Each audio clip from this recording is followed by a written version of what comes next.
We are following some breaking news at this hour. If you're trying to get somewhere in the tech center, you might be aware about this. The off-ramp from northbound I-25 to Arapahoe Road is closed. It's in the Greenwood Village area because of a diesel spill. South Metro Fire says a truck hit a tire in the roadway, puncturing a fuel tank. Sky 9's over this right now.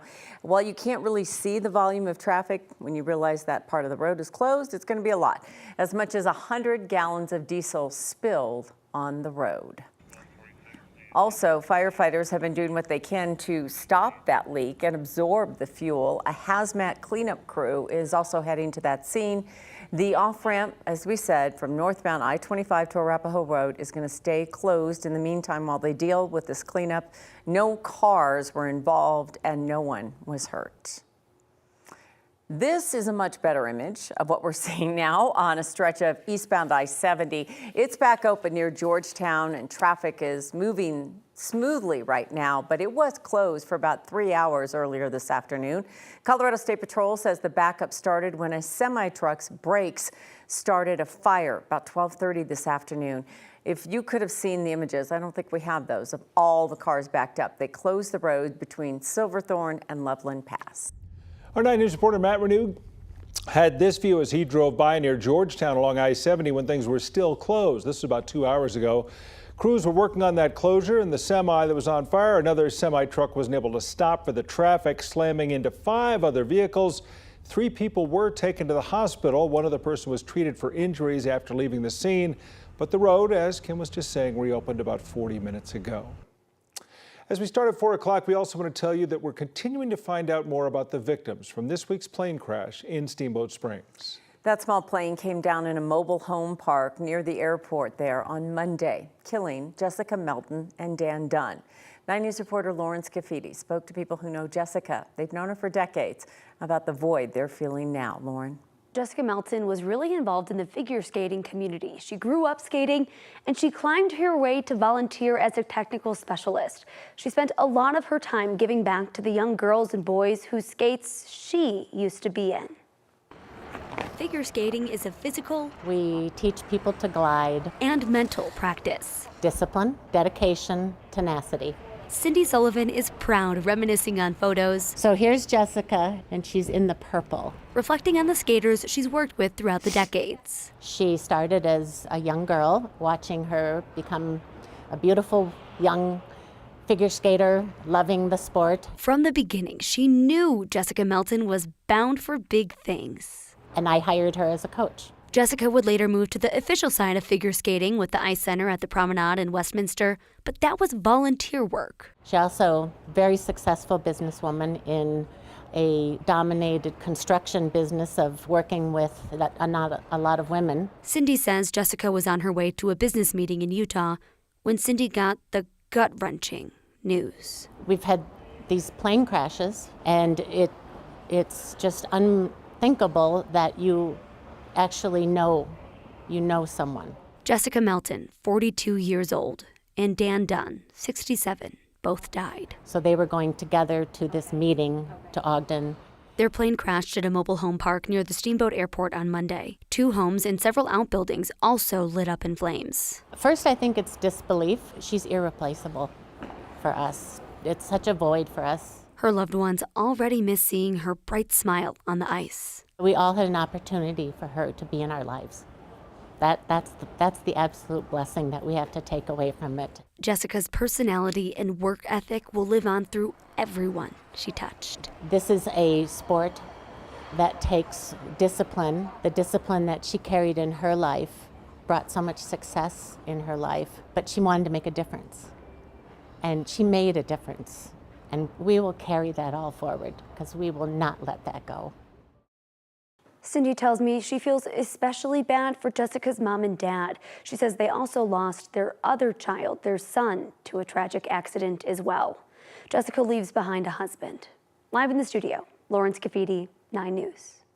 Lauren, it's hard to imagine because you think of your family and the people that you touch. This community, though, a very close-knit community, those involved in figure skating. And Tom, every single person we spoke to today spoke so highly of Jessica and just said that they will miss her so, so much. Such a jolt. All right, Lauren, thanks. Today is the last full day of spring. Did you know that? Okay, we stayed on the cool side today because, it's been pretty hot for these spring days, but it was cloudy, kind of gloomy outside. Temperatures barely got into the 70s. Things are quite different down in New Mexico, where they still are under a state of emergency due to the wildfires there. You can see the massive amount of smoke coming out of Ruidoso in south central New Mexico. The fires there continue to grow, the largest one being the South Fork fire, now more than 15,000 acres in size with zero containment. So far, we know of one person who has died, but there have also been 1,400 structures lost. They don't have any word as to how many of those might have been homes. 8,000 people have had to evacuate. The satellite images of the fires near Ruidoso show how that smoke quickly spread. The National Interagency Fire Center says there are actually 17 large uncontained fires burning nationwide. And if those fires aren't managed anytime soon, the smoke coming out of New Mexico and California will soon be finding its way into the Colorado skies over the next few days. Lauren Robinson is tracking the forecast for us tonight. And Lauren, while it's cool today, it's not going to stay that way. That's right. We know the weather doesn't stay stagnant for too long here in Colorado. That's part of the excitement of forecasting here. Right now we have a live look over downtown Denver. A little bit of cloud cover has pushed in. And then off beyond downtown, we do have some scattered showers and isolated storms starting to form over the high country. DIA, though, still pretty dry. Cloud cover there as well, 72 degrees. It was a bit cooler this afternoon, same like what we saw yesterday, but warm weather is pushing in as we move into next week. We have those winds coming in from the east-southeast at 28 miles per hour. But we do have quite a bit of activity on our HD Doppler radar. And again, a lot of this is to the west of the Denver metro area where we're seeing these scattered showers and isolated storms across the high country. We're going to watch for that to move its way eastward through the Front Range and into the eastern plains as we go through the rest of the evening. So coming up in my full 7-day forecast, we're going to talk more about those scattered showers and storms that are happening right now. We have more chances again tomorrow and then very hot weather on the way for the start of next week. I'll have details on all of that just ahead. Baseball fans are paying tribute today to the great Willie Mays.